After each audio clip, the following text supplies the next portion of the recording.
Hello সবাইকে। তো আজকে আমি তোমাদের অ্যানালজেসিক অ্যান্টি ইনফ্ল্যামেটরি এজেন্ট সম্পর্কে পড়াবো। তো অ্যানালজেসিক অ্যান্টি ইনফ্ল্যামেটরি এজেন্টের মধ্যে বিভিন্ন ক্যাটেগরি ড্রাগ আছে।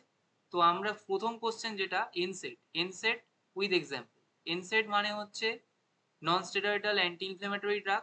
তো এই ক্যাটেগরির ড্রাগ সাধারণত ইনফ্ল্যামেশন কমানোর জন্যে, পেন কমানোর জন্যে এবং অ্যান্টিপাইরেটিক অর্থাৎ ফিভার অথবা জ্বর কমানোর জন্য ব্যবহার করা হয়। তো এই ক্যাটাগরির ড্রাগের অ্যান্টি ইনফ্ল্যামেটরি অ্যাকশন আছে, অ্যান্টিপাইরেটিক অ্যাকশন আছে এবং অ্যানালজেসিক অ্যাকশন আছে। অ্যানালজেসিক মানে কি? ব্যথা বেদনা উপশম করতে পারে। অ্যান্টি ইনফ্ল্যামেটরি মানে কি? যে কোন শরীরে কোনো জায়গায় সোয়েলিং হলে সেই সোয়েলিংটা রোধ করতে সাহায্য করে। অ্যান্টিপাইরেটিক, অ্যান্টিপাইরেটিক মানে কি? যে যদি শরীরের স্বাভাবিক তাপমাত্রার থেকে বেড়ে যায় অর্থাৎ আমাদের জ্বর দেখা দেয়, তাহলে সেই জ্বর রোধ করতেও সাহায্য করে। তো এর মেকানিজম অ্যাকশন কি? যে ইনসেট সাধারণত সাইক্লোঅক্সিজেনেজ এনজাইমকে তার ক্রিয়াকে বাধা দান করে। সাইক্লোঅক্সিজেনেজ এনজাইম কি করছে? সাইক্লোঅক্সিজেনেজ এনজাইম দুভাগে ভাগ করা যাচ্ছে, একটা হচ্ছে কক্স ওয়ান আর একটা হচ্ছে কক্স টু। সাইক্লোঅক্সিজেনের এনজাইম প্রোডাকশন অফ প্রোস্টাগ্ল্যান্ডিনকে প্রতিরোধ করছে, প্রোডাকশন অফ প্রোস্টাগ্ল্যান্ডিনকে প্রতিরোধ করে দিচ্ছে। তো প্রোস্টাগ্ল্যান্ডিন সংশ্লেষের জন্য কক্স এনজাইম খুবই ইম্পর্টেন্ট। তো এনসেট কি করছে?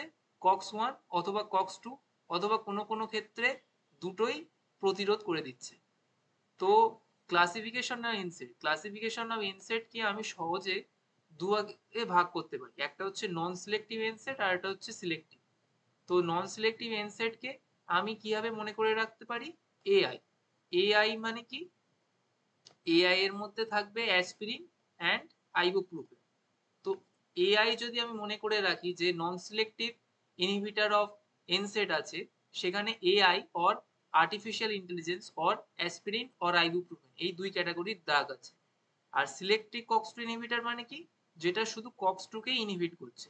তো সিলেক্টিভ কক্স টু ইনহিবিটরকে আমি মনে করে রাখতে পারি সিআর দিয়ে। তো সিআর মানে কি? সেলেকক্সিব আর রফেকক্সিব।